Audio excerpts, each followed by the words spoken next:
Welcome back to the deep dive. We've got, well, just stacks of research here, your work, and we're trying to find that surprising core truth underneath it all. That's the goal. And today we're really digging into something huge. The Cold War. We're looking at history you probably thought you knew, but we have this flood of new material, right? Stuff from Soviet and Chinese archives, personal papers even. Exactly. And it's suggesting that maybe we've been looking at that whole 45-year period, 1945 to 91, maybe a bit sideways. Sideways how? Well, our mission today really is to kind of reframe that history, to move beyond just the usual explanations, pure ideology, Marxism versus capitalism, or just security concerns, missiles and tanks. Okay, so what's the new angle then? This material points towards something maybe more fundamental and deeply human, actually. It's about the motivations driving the guys in the Kremlin. This constant, almost desperate quest for external validation, for status, for recognition. Wow, okay, so you're saying we should bump status and legitimacy like right up the list of motivations, maybe even above missiles and marks. That's the radical reinterpretation, yeah. Yeah. The core idea here is that the Soviet leadership, they were constantly, obsessively striving for parity. Not just military parity, but like an explicit acknowledgement of equality with the United States. Okay, parity and recognition, that feels different. And this is where looking at the psychology, the sources that give us insight into that, really helps. I mean, think about basic human motivation, Maslow's hierarchy, right? Or even Hegel's ideas about recognition. That need for importance, for appreciation, it's a massive driver. Sure, everyone wants respect. But what's really wild here, what the sources seem to show again and again, is that Soviet leaders were often willing to compromise basic physical security things like, having a sensible defense strategy just to get that higher level need met, that recognition, that prestige. Trading actual safety for men. Feeling important. That does change things. It makes the whole Cold War feel less like a chess game and more like a psychological drama. It definitely adds that layer. And you mentioned earlier, this wasn't just the U.S. versus the USSR, was it? The source calls it the three-body problem. Right. Explain that. It means that conflict was fundamentally triangular. You had the Soviets chasing that elusive equality, with the U.S. needing Washington to basically say, yes, you are our equal. Okay, body one and body two. But then body three is China, acting as this disruptive third pole, sometimes leaning towards Moscow, sometimes pulling away, constantly demanding revolutionary purity, making pronouncements. It forced Moscow to always be looking over its shoulder. So China wasn't just another player. It actively complicated that U.S.-Soviet dynamic. Hugely. China made that whole legitimacy contest global, but also internal to the socialist world itself. Moscow had to prove its communist credentials not just to the West, but maybe even more importantly to Beijing. And because this deep dive is relying on this new wave of documents, personal papers, notes from Khrushchev, Brezhnev, Gorbachev, we get this incredible peek behind the curtain into their heads. It's like listening in on their anxieties, yeah. And that personal side, it starts somewhere really dark. Shared trauma. Catastrophic trauma. World War II. Absolutely. Yeah. Those three key guys, Khrushchev, Brezhnev, Gorbachev, they were profoundly shaped by the sheer horror of the Eastern Front. They saw devastation on a scale that's hard for us to even imagine. The source opens with that image of Khrushchev in Stalingrad. Yeah, recalling how they had to collect German corpses, not out of malice, but just to stop disease spreading among their own troops. Yeah. That kind of experience shared across the leadership. It created this visceral, absolute determination. Never again. Never be perceived as weak. Never be vulnerable like that again. So a lot of their foreign policy, you're saying, was driven by that deep-seated fear, a reaction to that trauma. In many ways, yes. An overreaction, perhaps. A constant effort to project strength, to demand respect, maybe to compensate for that feeling of past vulnerability. Okay, let's anchor that. Go back to the source of the trauma, the end of the war. How did Stalin immediately try to use this need for recognition to shape the post-war world? Well, Stalin wasn't exactly shy about his intentions once the fighting stopped, was he? The documents, they really show that Moscow's planners during the war just assumed Soviet dominance in Europe was a given. They thought they'd be calling the shots. They weren't thinking about some balanced global order. They wanted their zone recognized. Exactly. Their vision, it was explicitly imperial, as the source puts it. It was built on the idea that the big powers would just accept each other's spheres of influence. Stalin's ideal wasn't necessarily imposing communism everywhere immediately. It was about guaranteeing Soviet control in Eastern Europe, maybe through friendly, pliable governments, even non-communist ones initially. But crucially, relying on Britain and America to basically nod and say, okay, that's your patch. That recognition was key. It was the bedrock of the plan. But, and this is critical, when that need for recognition clashed with what Stalin saw as absolutely fundamental security needs, he was willing to just toss legitimacy aside. Poland is the classic case. Right. Poland was the highway for invasion into Russia. Yeah. Security nightmare. Total nightmare. So Stalin was absolutely determined to control it. The wartime agreements, like Yalta, they called for a recognized, broad-based Polish government. But Stalin just bypassed it. He engineered the kidnapping of those key non-communist Polish leaders in March 45. Just flew them to Moscow, threw them in the Lubyanka prison. Wow. His goal was making sure the London-based government in exile figure Mikołajczyk was kept out of real power. And he achieved that, whether Truman blessed it or not. In that case, the hard security need trumped the desire for external validation. But didn't he still care about appearances? At Yalta, the sources say he made face-saving concessions. He seemed to care about Allied sensibilities. Oh, he cared deeply about the appearance of cooperation and the formal recognition. Yeah. Even while acting ruthlessly behind the scenes, he wanted the Allies to publicly acknowledge his sphere as stable and legitimate. That public validation mattered. And his ambitions weren't just limited to Eastern Europe, were they? He was thinking bigger globally. Immediately. It was a quest for global status right from the get-go. Even in places where the Red Army wasn't present, they were looking for territory, for influence. And they were relying heavily on the Allies just indulging them, recognizing these potential gains. It's at that drive for parity again. If Britain and America have global empires and bases, well, why shouldn't the USSR? Which brings us to that surprising detail, Stalin's push for Italian colonies in North Africa, Libya. Yeah, it's easy to forget that bit. But the Soviet Foreign Ministry, they were seriously discussing how to carve up Italy's colonies. Molotov, Litvinov, others debated it. Litvinov apparently ruled out Eritrea and Somalia, but he was keen on Libya. Why? Bases? Influence on the Arab world nearby? And Stalin actually demanded a slice of Libya at the Potsdam Conference. He did. He asked for a trusteeship over Tripolitania, a part of Libya. And this is where Truman draws that direct line between Stalin asking for status recognition and America's brand new superpower weapon. Exactly. Truman had just gotten the news about the successful atomic bomb test.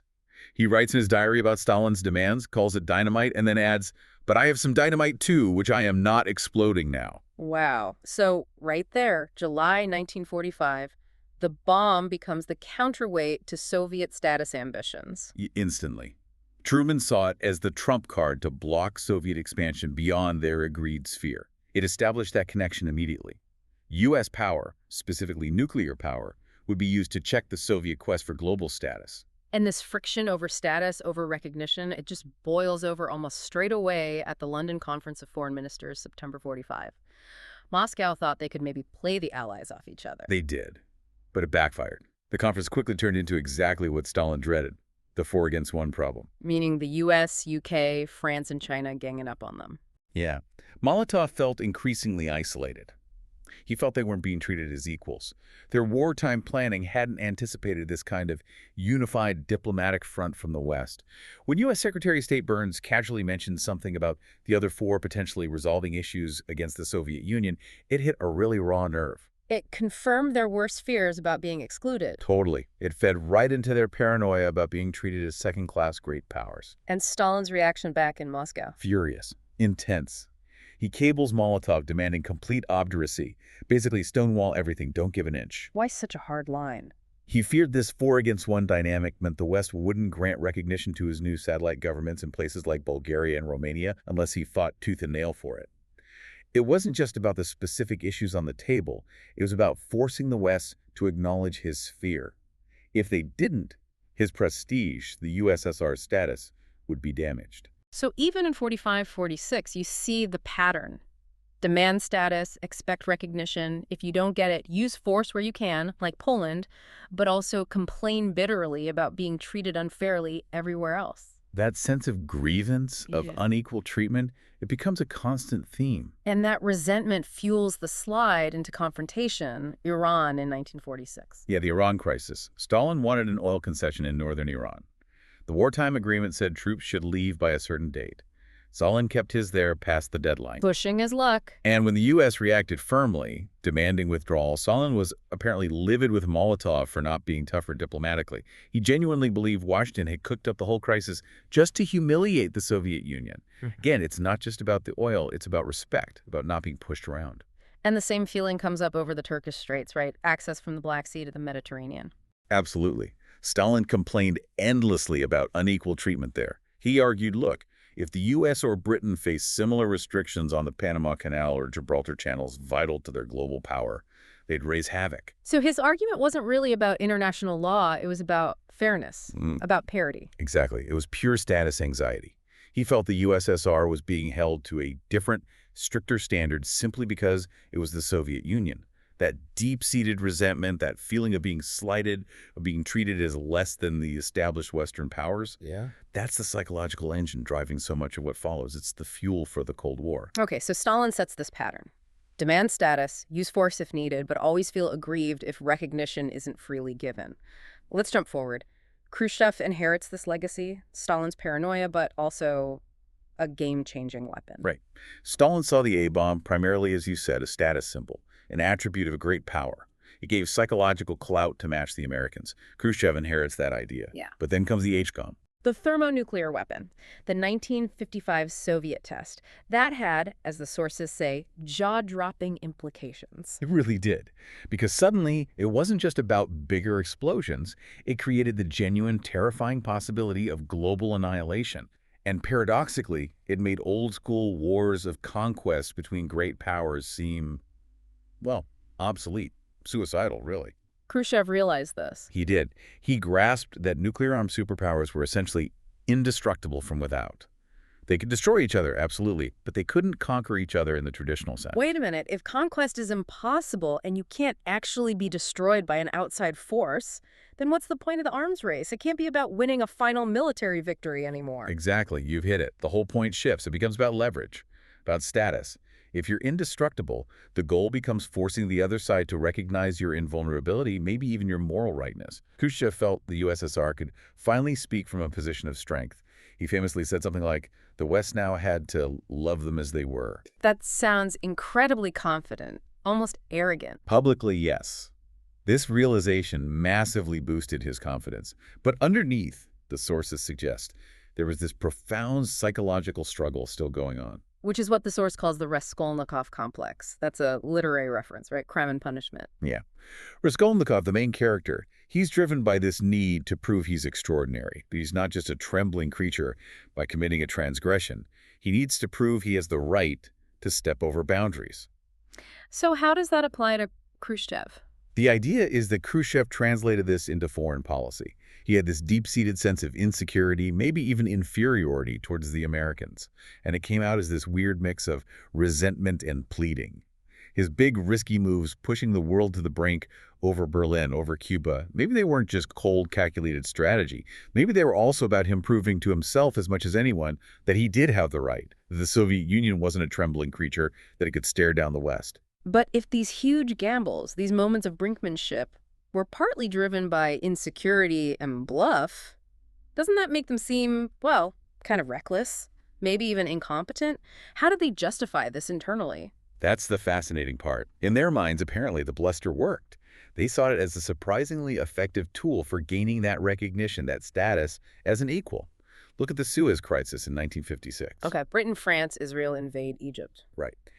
And Khrushchev jumps in with these fiery ultimatums. He makes vague noises about sending Soviet volunteers. It was almost certainly a bluff, but it worked. It helped pressure the Western powers to back down, and it positioned the USSR as a co-equal player in resolving the crisis. He got a seat at the table. So the bluff paid off in terms of status. He certainly thought so. He later boasted privately something like, I am confident that the Americans will surrender on the first day of war, which is just pure bravado, right? Okay. Projecting the strength he desperately wanted to believe they had. And that insecurity, that need to prove strength, it became really dangerous in places like Berlin. The refugee flow was a constant embarrassment. Berlin was a running sore, a disaster for Soviet prestige. You had thousands of East Germans voting with their feet, walking over to the West. It wasn't just an economic drain. It was a huge symbolic defeat. Socialism losing to capitalism right there for the world to see. It made the GDR look like a rotten tooth, as Khrushchev apparently called it. So the Berlin Ultimatum in 1958 demanding the West get out that was a gamble to fix this status problem. It was a massive gamble. He demanded the Western powers leave West Berlin, turn it into a free city. He believed the U.S. might actually accept it, partly because he'd convinced himself of Soviet military superiority, but also because forcing them to negotiate on his terms would be a huge status win. It would solidify Soviet authority and force the U.S. into that direct, equal dialogue he craved. And then Eisenhower invites him to the U.S. in 1959, Camp David. That must have felt like the ultimate validation. Oh, absolutely priceless for Khrushchev. He was reportedly elated. He saw it as the U.S. finally being forced to recognize that they had to talk to him as an equal, the leader of the great socialist country being received with full honors by the American president. For Khrushchev, that personal recognition, that validation, it was almost as important as any concrete agreement they might reach. He didn't just want a seat at the table. He wanted the head seat, or at least an equal one. He wanted the respect. Okay, so Khrushchev is battling for status with the West. But at the same time, he's got this massive pressure cooker building within the socialist world, mainly from Mao Zedong in China. This is where that three-body problem really kicks in. Exactly. And the big turning point, the catalyst, was de-Stalinization. Khrushchev's secret speech in 1956, denouncing Stalin's crimes. Right. Now, Khrushchev intended that primarily as a domestic move, shoring up his own power, maybe enabling some internal reforms. He apparently didn't think much about the global impact. But, as the source says, he made a blunder. He didn't consult the other communist parties, especially not the Chinese. And why was that so disastrous? Stalin had been the icon, the infallible leader for communists everywhere. Precisely. For all his brutality, Stalin represented certainty, the guarantor of justice for many Western communists, the symbol of the revolution. When Khrushchev suddenly declared him a monster and a tyrant, it shattered that image. It was, quote, fatal to the communist project in many ways. It severely damaged Moscow's claim to be the undisputed ideological leader. And Mao saw his opening. Immediately. Mao's reaction was basically, Khrushchev took the lid off. He used this phrase, breaking the incantation of the golden hoop, meaning the magic spell was broken. Each party, especially the Communist Party of China, was now free to chart its own course to interpret Marxism-Leninism independently. And Mao quickly started positioning himself as the true heir to revolutionary theory, the senior philosopher, looking down on the less experienced Khrushchev. And this ideological rivalry spilled over into actual, competitive, boasting economic targets. Oh yeah, Khrushchev had made this big public pledge, remember. Overtake the U.S. in total economic production within 15 years. He was trying to shift the competition. He argued the decisive weapon wasn't the H-bomb anymore. It was butter, bread, clothes, shoes, standard of living. Trying to compete where he thought maybe socialism could eventually win, or at least where the U.S. advantage wasn't quite so overwhelming as military tech. Perhaps. But Mao heard that boast and immediately decided to one-up him. He launched the Great Leap Forward. Which was an economic disaster. A catastrophe. But the boast was huge. Mao claimed China could catch up with Great Britain in just a few years. He openly attacked the Soviet economic model as too slow, too conservative. He claimed China had more Leninism. It became this intense political rivalry played out through economic promises. So Moscow felt pressured to promise more, maybe take more risks globally, just to prove they were still the top dog in the revolutionary world. Absolutely. They had to keep asserting their leadership. And this wasn't just about economics. It became about military credibility, too. The Taiwan Straits crisis in 1958. Mao starts shelling the offshore islands, Jinmen and Mazu. Right. This wasn't just a local dispute. Mao was deliberately putting China center stage in world politics. He wanted to test his theory that the east wind was prevailing over the west wind. And crucially, it was a direct test of the Soviet Union's reliability as an ally. He was probing Moscow's commitment. Will you back us up if this escalates? Exactly. And Khrushchev felt enormous pressure. He couldn't afford to look weak, especially not to Mao. The sources show he had to assure Mao, privately but firmly, that if China was attacked by the U.S. over the islands, the USSR would not stand aside. He apparently said that if the enemy even suspected Moscow might waver, this would create a very dangerous situation. Failure to back Mao would mean losing face, losing status within the communist bloc. A catastrophic loss of revolutionary credibility. He had to make the promise. Which leads us directly to the Cuban Missile Crisis in 1962, the ultimate credibility test. We know the standard reasons: protect Castro's Cuba, try to fix the missile imbalance with the U.S. Those were definitely key. Protecting Cuba mattered. They apparently said it made us, the Soviet leaders, feel like boys again, which is a fascinating, almost emotional admission about the need for patron status. And closing the missile gap was a strategic goal. But the sources emphasize a third crucial factor, Mao's challenge. Yes, it's vital.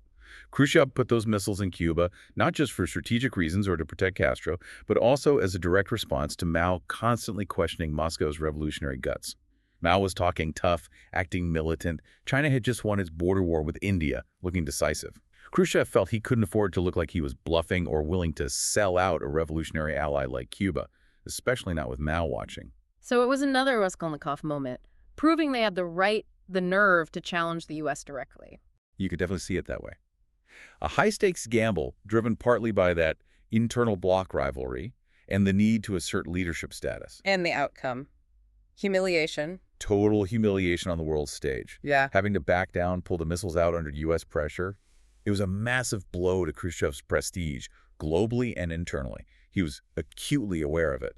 Later, he apparently cursed himself for, quote, getting entangled with these immature people, referring to Castro and Che Guevara, who were furious that Moscow hadn't been willing to risk nuclear war. So the crisis didn't just damage Soviet standing with the West, it deepened the Sino-Soviet split. Absolutely. Yeah. And it significantly contributed to Khrushchev being ousted 2 years later, in 1964. He'd gambled big on status and lost.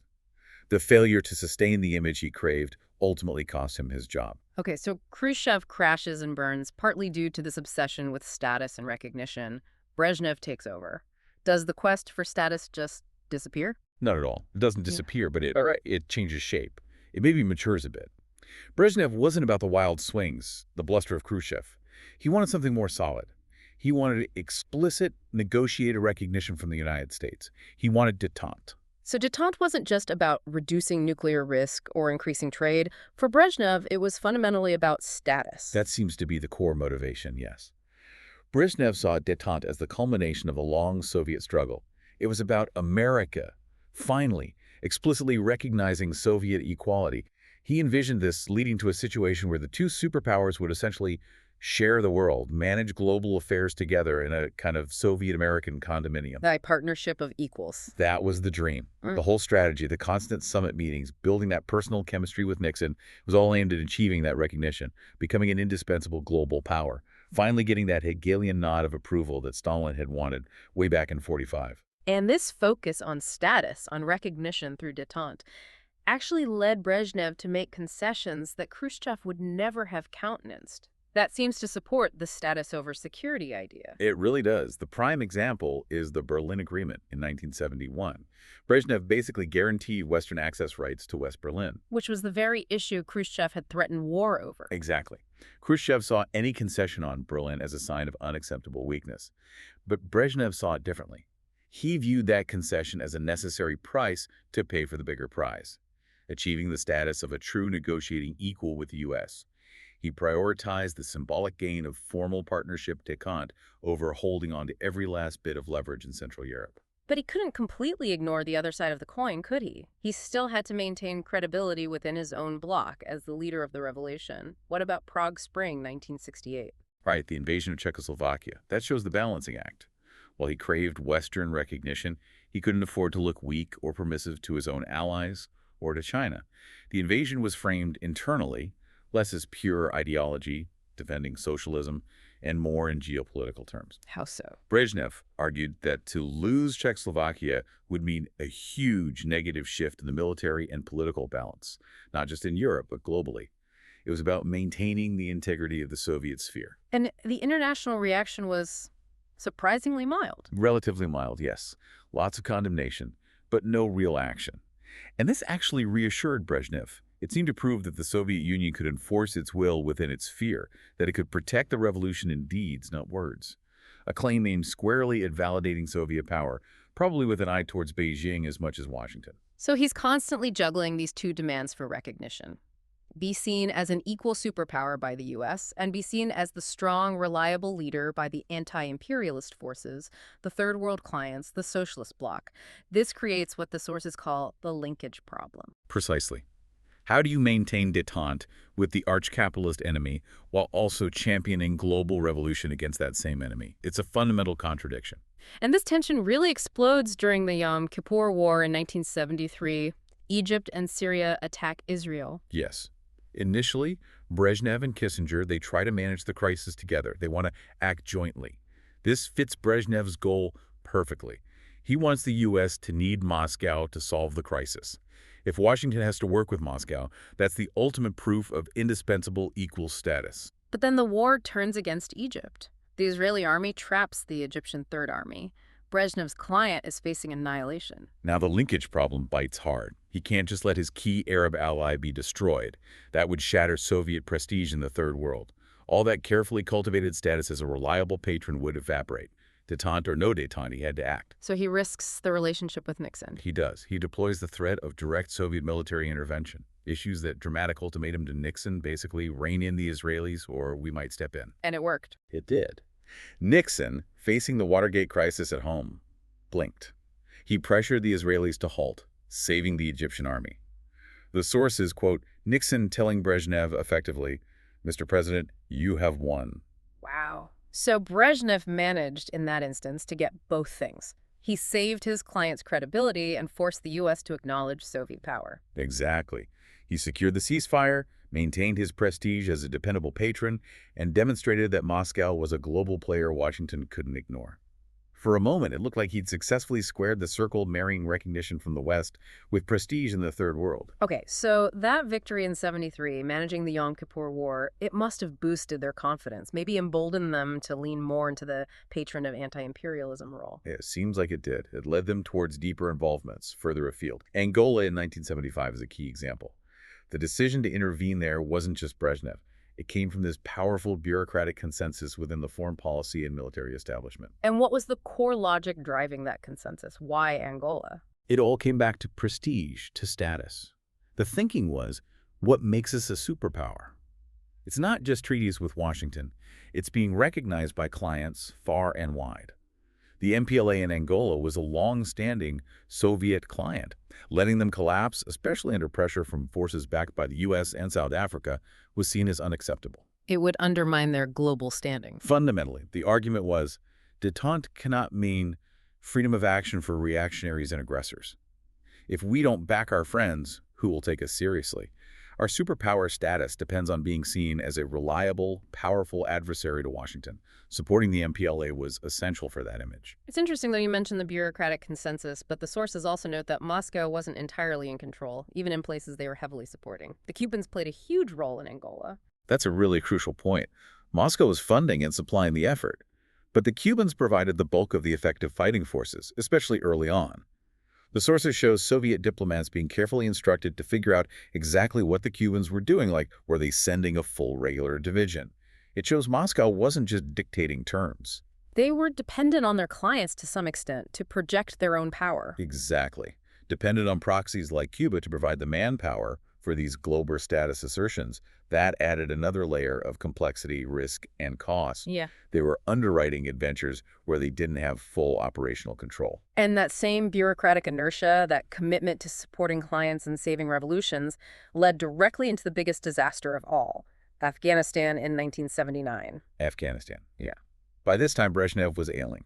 The decision to invade was largely driven by what the sources call the powerful trio: Andropov, KGB head, Ustinov, defense minister, and Gromyko, foreign minister. What was their official justification, and what was the real reason, according to insiders? Officially, it was about saving the pro-Soviet socialist revolution in Afghanistan from collapsing under pressure from the Mujahideen, preventing another socialist loss.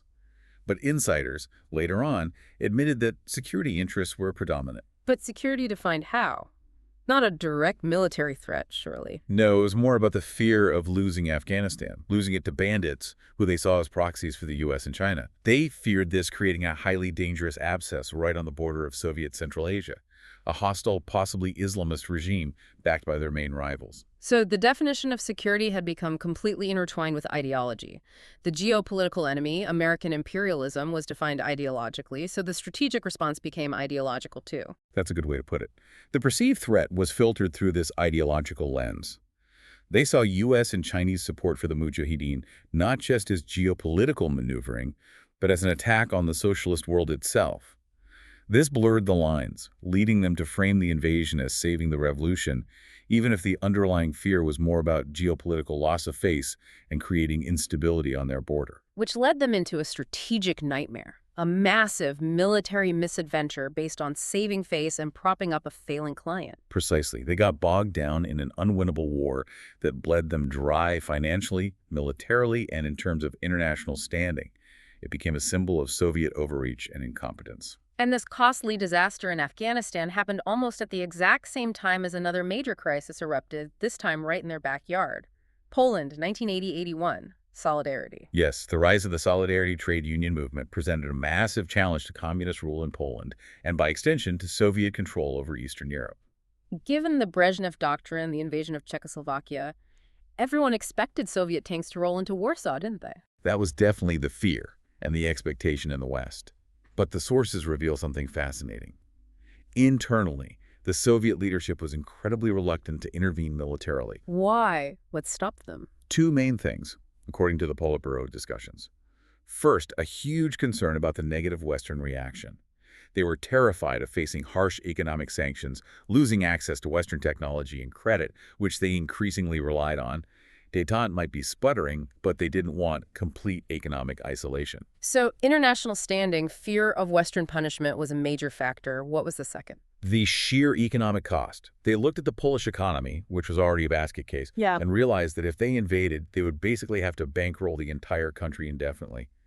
And Dropov put it bluntly, we cannot adopt Poland as our dependent. They couldn't afford it. They simply couldn't afford to absorb the cost of propping up Poland and its tens of millions of people within their already strained command economy.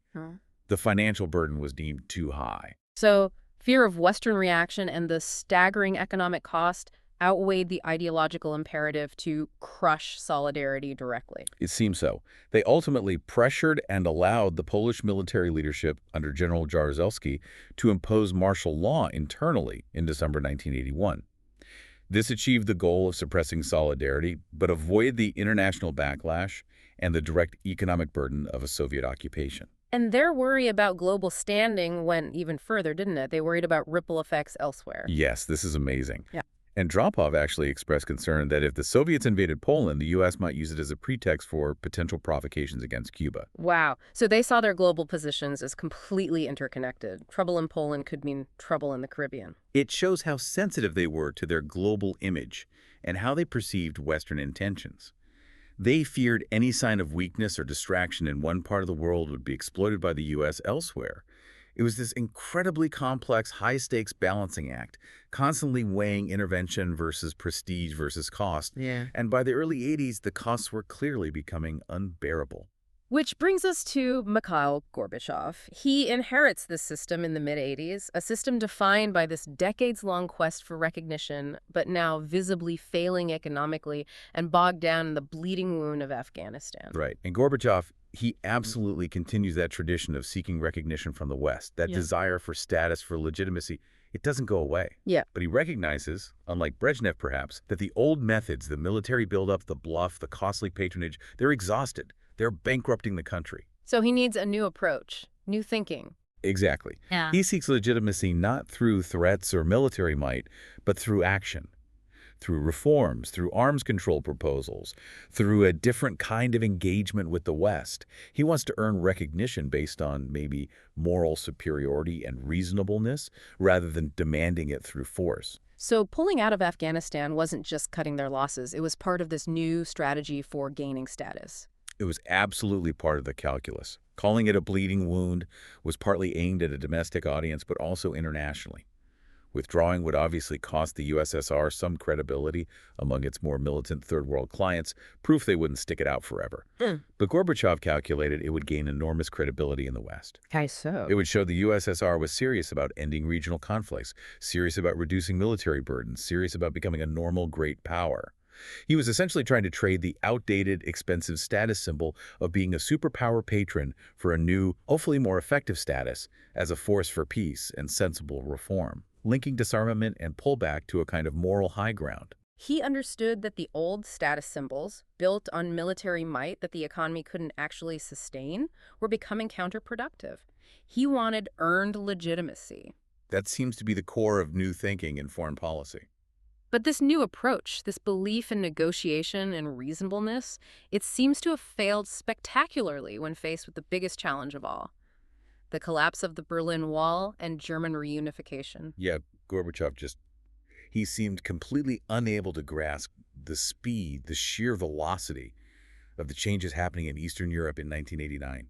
He still clung to these vague ideas like a common European home, hoping he could somehow negotiate a future where Germany might be united but neutral, or somehow outside of NATO's military structure. But he'd already given away his main bargaining chip, hadn't he, by making it clear the USSR wouldn't use force. He had, but repeatedly affirming that the Soviet Union would not intervene in the internal affairs of Eastern European countries, effectively abandoning the Brezhnev Doctrine, he removed the credible threat of force. And without that threat, he had very little leverage left. And the sources show the West, particularly the Americans, understood this immediately. They knew the Soviets couldn't stop reunification. They did. Condoleezza Rice, who was working on the National Security Council staff then, she summed it up perfectly. She basically said the Soviets were in no position to resist German reunification or to credibly threaten the Germans anymore. Her assessment was something like, within 6 months, given how things are going, nobody would believe them anyway if they did threaten force. So the U.S. just focused on the one outcome they wanted, united Germany, firmly in NATO. Single-mindedly. That was the goal. And the way they handled the Soviets in achieving this, it was purely transactional, wasn't it? Recognizing the Soviet weakness, especially economically. Astonishingly so. There's that detail where President George H.W. Bush reportedly told West German Chancellor Helmut Kohl, essentially, use your deep pockets. Use German money to basically bribe the Soviets out. Pay them to accept the inevitable and withdraw their troops. So the final settlement of the Cold War's central issue wasn't about grand strategy or ideology. It was about cash. To a large extent, yes.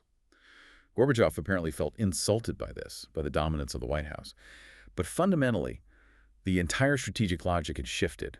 The security fears that drove Stalin back in 1945 to demand a sphere of influence in Eastern Europe, the fear of invasion through Poland, they'd been rendered completely obsolete. Obsolete by what? By nuclear weapons? Primarily, yes, and by the broader changes in military technology and the political landscape.